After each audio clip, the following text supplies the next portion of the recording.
Hello friends, welcome to my YouTube channel. നമ്മൾ ഇന്ന് നോക്കാൻ പോകുന്നത് ഇന്ത്യൻ നേവിയിൽ നിന്ന് വന്നിട്ടുള്ള ഷോർട്ട് സർവീസ് കമ്മീഷൻ്റെ അണ്ടറിൽ നിന്ന് വിളിച്ചിട്ടുള്ള പുതിയൊരു നോട്ടിഫിക്കേഷനുമായി ബന്ധപ്പെട്ടുള്ള കാര്യങ്ങളാണ് നോക്കാൻ പോകുന്നത്. സോ ഇതിൻ്റെ ഒഫീഷ്യൽ നോട്ടിഫിക്കേഷനായിട്ട് അവർ ഇറക്കിയിട്ടില്ല, പക്ഷേ ഇതിൻ്റെ കൂടുതൽ ഡീറ്റെയിൽസ് ഈ ഒരു PDF നമുക്ക് മനസ്സിലാക്കാൻ കഴിയുന്നുണ്ട്.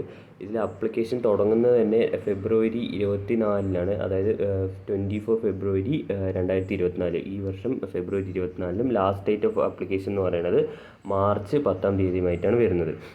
അപ്പോൾ ഇതിൽ ആർക്കെല്ലാം അപേക്ഷിക്കാൻ കഴിയുമെന്ന് വെച്ചാൽ അൺമാരീഡ് ആയിട്ടുള്ള മെൻ ആൻഡ് വുമണിന് മാത്രമാണ് ഇതിലേക്ക് അപ്ലൈ ചെയ്യാൻ കഴിയുക. ഏഴുമല നേവൽ അക്കാഡമിയിൽ അണ്ടറിലുള്ള വേക്കൻസീസാണ് ഇപ്പോൾ പബ്ലിഷ് ചെയ്തിരിക്കുന്നത്. താഴെ നമുക്ക് കാണാൻ സാധിക്കും ഓരോരോ ബ്രാഞ്ചസും അതിൻ്റെ education qualifications, vacancies and date of ബർത്തും കാര്യങ്ങളാണ് ഇവിടെ കൊടുത്തിട്ടുള്ളത്. നമ്മൾ ഇതിൽ ഫുള്ളായി എക്സ്പ്ലെയിൻ ചെയ്യാൻ നമ്മളിപ്പോൾ നിൽക്കുന്നില്ല. ഒന്നോ രണ്ടോ ഞാൻ എക്സ്പ്ലെയിൻ ചെയ്ത് തരാം, എന്നിട്ട് ബാക്കിയുള്ളത് നിങ്ങൾ വായിച്ചെടുത്താൽ മതി. നോട്ടിഫിക്കേഷൻ്റെ ലിങ്ക് ഞാൻ ഡിസ്ക്രിപ്ഷനിൽ കൊടുത്തേക്കാം.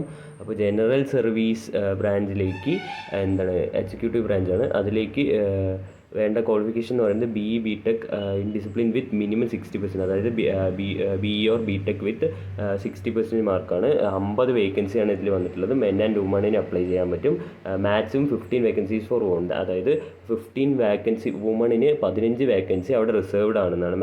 മാക്സിമം 15 വേക്കൻസീസ് അവിടെ വുമണിന് റിസർവ്ഡ് എന്നാണ് പറഞ്ഞിരിക്കുന്നത്. അതിൽ ഡേറ്റ് ഓഫ് ബർത്ത് നോക്കുകയാണെങ്കിൽ January 2, 2002 July 1, 2005 വരെ ഇടയിൽ ജനിച്ചിട്ടുള്ളവർക്കാണ് അപ്ലൈ ചെയ്യാൻ സാധിക്കുക. അതേപോലെ pilot, naval air operations officer, air traffic controller എന്നീ പോസ്റ്റുകളിലേക്ക് BE/BTech വിത്ത് 60% മാർക്ക് തന്നെയാണ് പറഞ്ഞിട്ടുള്ളത്. അതുപോലെ തന്നെ 10th പ്ലസ് 2-ലും 60% മാർക്ക് ഇൻ ഇംഗ്ലീഷിൽ 60% മാർക്ക് 10th പ്ലസ് 2-ലും വേണമെന്ന് നിർബന്ധമായി പറഞ്ഞിട്ടുണ്ട്.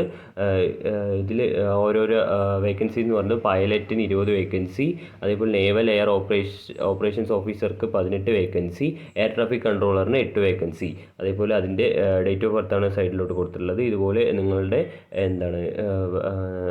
താല്പര്യമുള്ള ബ്രാഞ്ചും അതിൻ്റെ വേക്കൻസിയും അതിൻ്റെ ക്വാളിഫിക്കേഷനും ഈ നോട്ടിഫിക്കേഷനിൽ നിന്ന് വായിച്ചെടുക്കാവുന്നതാണ്. എഡ്യൂക്കേഷണൽ ബ്രാഞ്ച് ഉണ്ട്, ടെക്നിക്കൽ ബ്രാഞ്ച് ഉണ്ട്. ഈ 3 വിഭാഗത്തിലേക്കുള്ള വിളിച്ചത് executive branch, education branch, technical branch. Okay, education ബ്രാഞ്ചിൽ ആകെ ഒരു ബ്രാഞ്ച് മറ്റേ വേക്കൻസി മാത്രമേ ഉണ്ടാവുള്ളൂ. വേക്കൻസി എന്നല്ല, ഒരു കോർ ബ്രാഞ്ചിലായിട്ടാണ് വിളിച്ചിട്ടുള്ളത്. ടെക്നിക്കൽ ബ്രാഞ്ച് ആകുമ്പോൾ 3 എണ്ണത്തിൽ വിളിച്ചിട്ടുണ്ട്. എഞ്ചിനീയറിംഗ് ബ്രാഞ്ച് ഉണ്ട്, ഇലക്ട്രിക്കൽ ബ്രാഞ്ച് ഉണ്ട്, അതുപോലെ നേവൽ കൺസ്ട്രക്ടർ ബ്രാഞ്ച് ഉണ്ട്. ഓക്കെ, പിന്നെ ഇതിലോട്ടെല്ലാം അപ്ലൈ ചെയ്യാൻ നമുക്ക് കുറച്ച് റിലാക്സേഷൻസ് ഉണ്ട്. അതായത് NCC കാൻഡിഡേറ്റ്സിന്, കൊമേഴ്ഷ്യൽ പൈലറ്റ് ലൈസൻസ് ഉള്ളവർക്ക്, മെർച്ചൻ്റ് നേവി പേഴ്സണൽസിന് എല്ലാവർക്കും അതിൻ്റേതായ ആനുകൂല്യങ്ങൾ ഇതിൽ ലഭിക്കുന്നതാണ്. സോ അതും കൂടി നിങ്ങളൊന്ന് വായിച്ച് നോക്കേണ്ടതാണ്.